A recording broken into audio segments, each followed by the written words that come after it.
Good morning, people. From a very wet Lake District. Weather's absolutely horrendous. We had a day off work yesterday and decided to stay over in the lakes for the night in Windermere. We were looking at the Wainwright bagging route we could do, and we found one called the Troutbeck Medley. It's 4 Wainwrights in 6 to 8 hours. It's quite late now, it's about 10:30. The fells are quite small. I think the biggest one's 500 metres. We both had our umbrella with us from yesterday, so we thought, why not bring them with us? You can always throw them in a bag if we want to get rid of them, but always it's first time for something, isn't it? Don't know if mountaineers ever bring umbrellas anywhere, but it saved our clothes for now. We're only about 10 minutes in and we'd have been soaked by now, even with the waterproofs on. But I think we're going to get very wet today. So we checked the mountain weather report and it's saying that was a bit loud. It's saying that it's 10% chance of cloud-free summit. As you can see, we can't see anything and we're probably only 100 metres high and the visibility's gone. And it's nice to change it up and come in bad weather just to test yourself.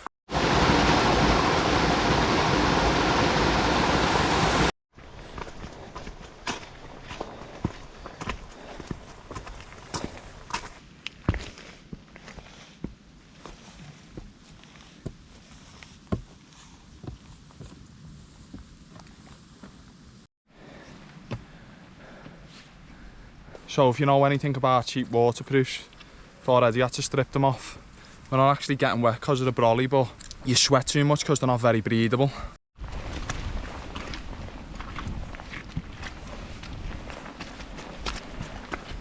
The first fell of the day is going to be Sour House, which is 483 metres. Not actually far off it, it's just over here, over the hills.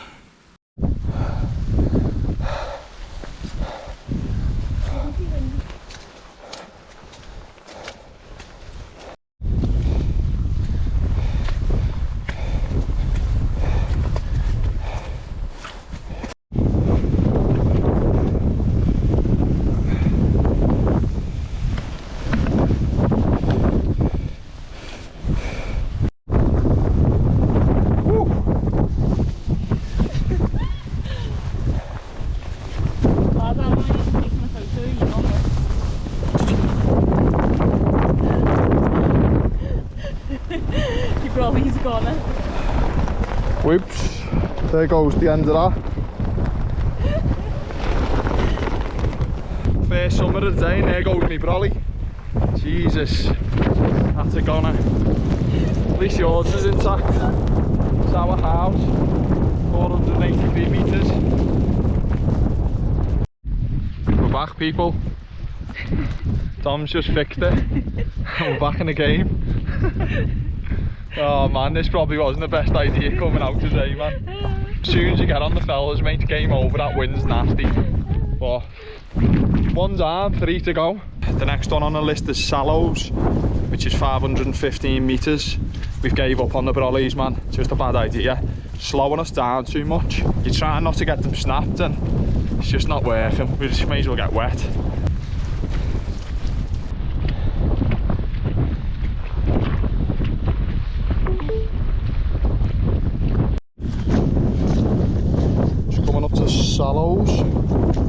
Sallows, 515 metres. The Wainwright book says that it's just a curved mound of grass, and on the GPS I'm here. Not much to see again. Visibility's shocking. So we're 1 hour and 40 minutes deep, 2 down. Got to travel back to road level now on the Kirkstone Pass. And then another ascent. I think the other two are about 500 metres each. They're on the same height as these. Ground shocking here. I was warned by my brother the other day. He's done this walk before in winter and he said his boots and everything went through. As you can see, look at this. It's just bogs everywhere. So I've checked the 2 maps we're following on the GPS and it seems like they've cut across the people, across the land, not across paths, and there's not just non-existent here and bog everywhere because there's rivers running through the grass. My boots have went through, went down a couple of holes, but look ahead of me.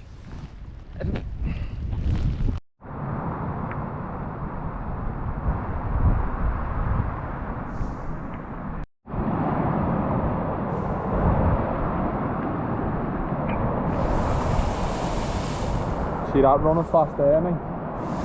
Don't try this at home.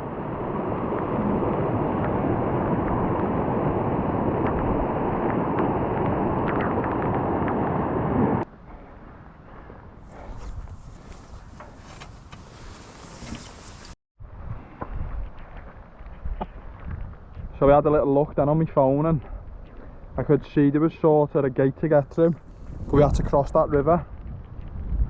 The fella's path I'm following isn't great. Can't always trust people's paths, but looks like we're getting back on track. Coming back into civilization, sheep everywhere.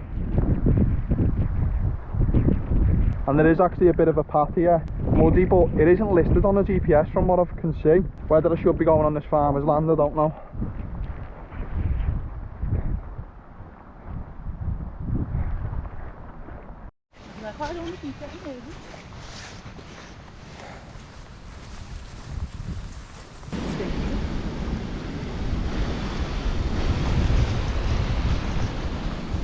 We eventually got back on the path anyway, and nice and flooded.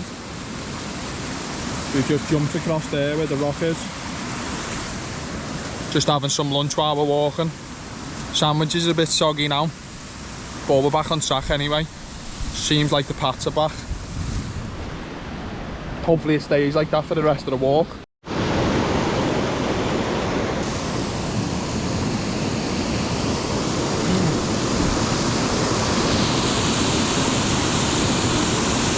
We've had to just do the dodgiest detour ever to get across the river.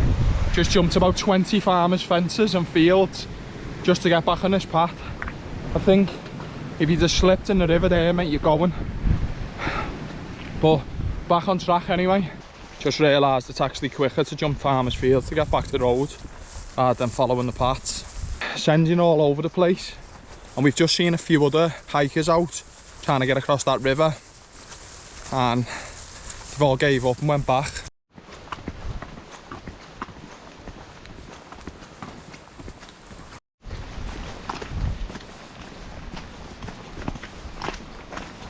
Total schoolboy error there.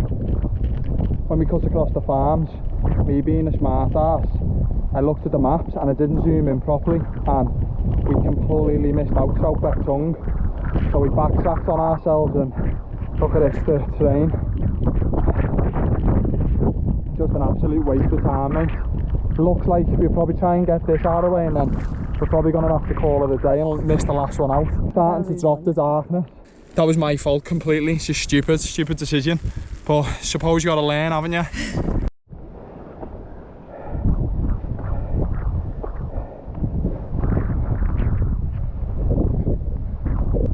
As usual, non-existent path again.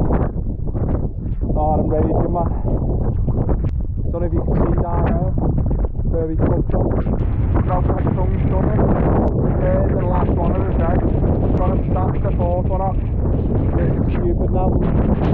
Oh my god, this is ridiculous. We're just going to have to take a different route back. I've checked the maps and I know a few routes I could go back to the Kirkstone. That other way, mate. You jump from fences and everything, and in the wet is stupidity. Well, you've got to learn your lesson. I wouldn't be recommending doing this, people, in this weather. So, here's those 50-mile-an-hour winds they were saying are coming today anyway. Absolutely freezing. Woo. Woo. Back at the farm where we was before. We would have been going up there, up to the last one. We've actually been walking for 4.5 hours, and to be honest, I think I could have done that in 3.5 hours in the time you were saying, 6 to 8. It's just ridiculous, this weather, man. It's once you're up there it goes pitch black because the clouds so low. It's not worth it, mate. But this weather's just not holding up, man.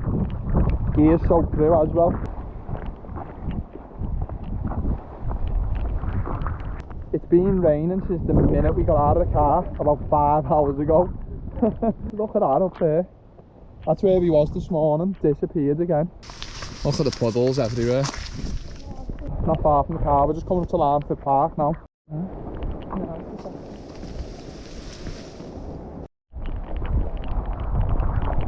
See how long that actually took. to miss one out. 5 hours, 8 miles. I don't know if you can see there. Here's where we went, all around the world. Oh my god, my gear is soaked through. Woo. The t-shirt's actually pretty dry. My pants are dry. Actually not too bad, my t-shirt. My pants are dry, so they held up alright, the pants. There's my socks. Back in the car, nice and dry now. What a nightmare of a day. Do you know what, we were lucky we actually got 3 boxed off there. It's 20 past 4 now and the dark's starting to drop. The weather still hasn't let up since we've been sitting in the car. And to be honest, our gear was absolutely saturated. So, in essence, it was probably a good thing we got off. Looking at the one we missed, we could actually come back and do that probably in the summer next year, because there's actually a walk we need to do, which is on the Kirkstone Pass, which involves Helvellyn, which I haven't got round to doing. So I could probably tag it on the ends of that, maybe drive back this way and tackle it. Probably only take an hour if that. Sometimes you just can't let the ego take over, because I'm one of those people that I need to finish things if I start it, but sometimes it's for the best to sack it off. You know, most people wouldn't even tackle anything in this weather, so is what it is. If you want a good laugh, I'll link the view range in the description, because that was quite funny. We were up and down everywhere. To be honest, I didn't think that the guy, and even the 36 Walks guy, Google Maps was terrible. They were sending it over bogs, fields, fences, the lot.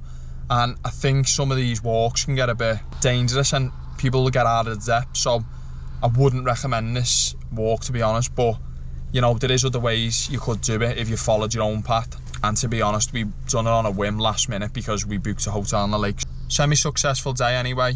3 boxed, 1 more to go, which I can do whenever. And we're going to try and get a pint now and a scran. So I've got to take the positives. I'll link the view range in the description as always, and I'll see you in the next one. Take it easy.